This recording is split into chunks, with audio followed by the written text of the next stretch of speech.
Fala comigo, estudante. João 20, e o nosso desafio continua. Novamente, nós voltamos ao episódio da ressurreição de Jesus, e aqui fica um pouco mais claro aquele embate que nós já vimos que existe entre João e Pedro. Ele aqui no seu evangelho se intitula como o discípulo a quem Jesus amava, ou o discípulo amado. E aqui ele não se contém, e nessa busca por saber o paradeiro de Jesus, ele diz: estavam juntos Pedro e o discípulo a quem Jesus amava, e eles começaram a correr para chegar e conferir se Jesus de fato não estava ali no túmulo, mas o discípulo a quem Jesus amava correu mais rápido. Ele chegou primeiro, e nós vemos essa certa dificuldade que ele tem, um espírito um pouco competitivo aqui, pairando no ar e deixando transparecer pelos seus escritos, pelas suas palavras. Uma curiosidade aqui é que quando os discípulos chegaram ali, eles encontraram os lençóis e encontraram também um lenço que ficava sobre o rosto de Jesus. Ele não estava junto do lençol. Pelo contrário, ele estava enrolado num local à parte. E você se lembra que eu, em algum momento aqui, fiz um alerta sobre significados para objetos, números, alguma ação onde alguns intérpretes da Bíblia ficam colocando significados, sentidos, fazendo uma espécie de misticismo, dizendo que a verdade nem sempre está na superfície, mas nós temos que cavar, e que se existe uma menção de um objeto, de uma pessoa, de um número, de alguma coisa, isso não foi escrito em vão.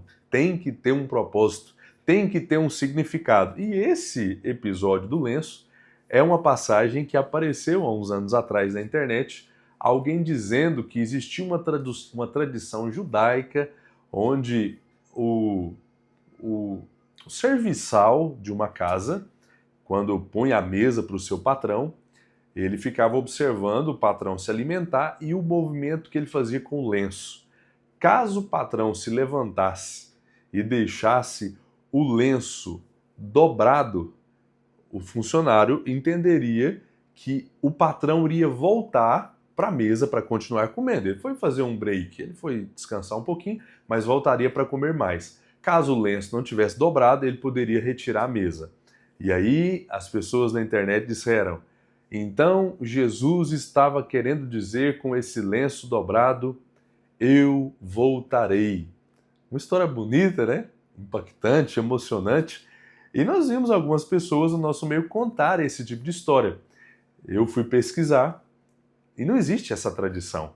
Nenhum escritor contemporâneo daquela época, principalmente o famoso Flávio Josefo, que talvez alguns conheçam, nós não temos um registro verídico e uma fonte confiável que mencione essa tradição. Então, é algo muito tentador descobrir algo novo.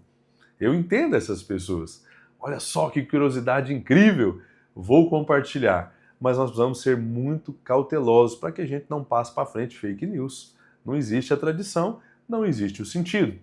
Não é que nós vamos ficar céticos em relação a tudo, porque existem coisas que vão ter sim algum significado, mas não podemos ficar com esse anseio, essa sede por buscar coisas nesse sentido, porque nós vamos chegar a tropeçar uma hora ou outra. Por que tem o relato do lenço? Eu não sei. Nós temos várias outras informações registradas nos evangelhos e na Bíblia toda que não tem um sentido, não tem uma resposta do porquê que estão ali, e nós vamos ler tendo como mais um acessório, mais um enfeite da história, da passagem. Em terceiro lugar, nós vemos aqui Jesus dando um pouco mais de clareza à sua palavra que ele tinha dito anteriormente. Ele diz: fiquem em Jerusalém até que vocês sejam revestidos de poder. Certamente os discípulos ficaram se perguntando: que poder é isso? Do que ele está falando? Ele não dá mais pistas. E agora ele sopra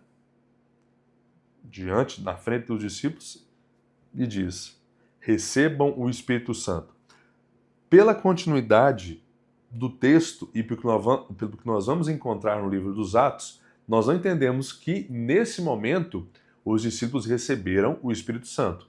Mais uma vez, era uma espécie de preparação, no sentido de que fiquem prontos, em breve vocês vão receber o Espírito Santo. Quando ele vier sobre vocês, recebam, acolham, é o Consolador, eu já avisei vocês estão sabendo, não vai ser novidade, não se assustem. Vão ter algumas manifestações diferentes, mas fiquem em paz que vai dar tudo certo. Nós veremos isso no capítulo 2 do livro de Atos. E agora ele fala com muita clareza: recebam o Espírito Santo. É isso que vai revestir vocês de poder. Em quarto lugar, quando Jesus aparece ali na presença de todos os discípulos, um número maior, Tomé não estava.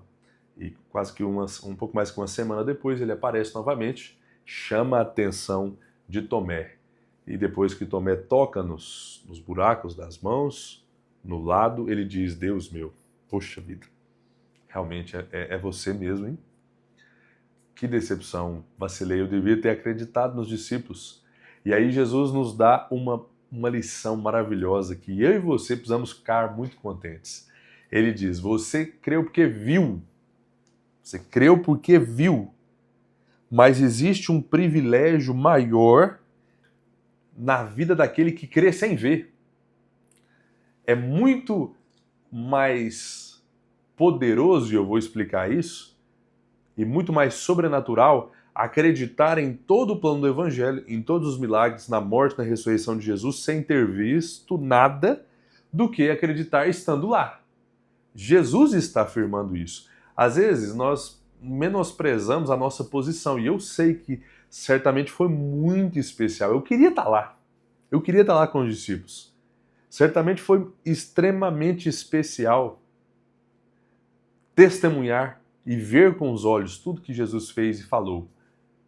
Eu queria estar lá, mas Jesus está consolando o nosso coração, dizendo que é muito melhor, é mais bem-aventurado aquele que não teve esse privilégio e mesmo assim creu, pegando as palavras de Paulo aqui, na loucura do Evangelho. Não faz o menor sentido o plano todo da salvação. Nós já consideramos isso. E Deus nos tem dado a graça de depositarmos a nossa fé, crermos e abraçarmos esse plano. Devemos louvar a Deus porque temos esse rico privilégio também. Por último, nós temos o propósito. E como estudantes é sempre bom prestarmos atenção e tentarmos identificar o objetivo de cada livro, as cartas, como nós veremos adiante. Isso é de suma importância para que nós tenhamos uma facilidade maior de entender o significado dos escritos. E aqui João diz, ele fez muito mais coisa que isso, mas o que ele fez, que está registrado aqui, é para que vocês, destinatários, saibam que ele é de fato o Filho de Deus e creiam nele para receber a vida eterna. Mais adiante ele vai falar que se fosse para registrar tudo ia faltar papel. Não seria possível. Que Deus nos ajude na continuidade do nosso desafio, faltando agora um dia apenas para nós concluirmos esse bloco tão importante que é o bloco dos Evangelhos.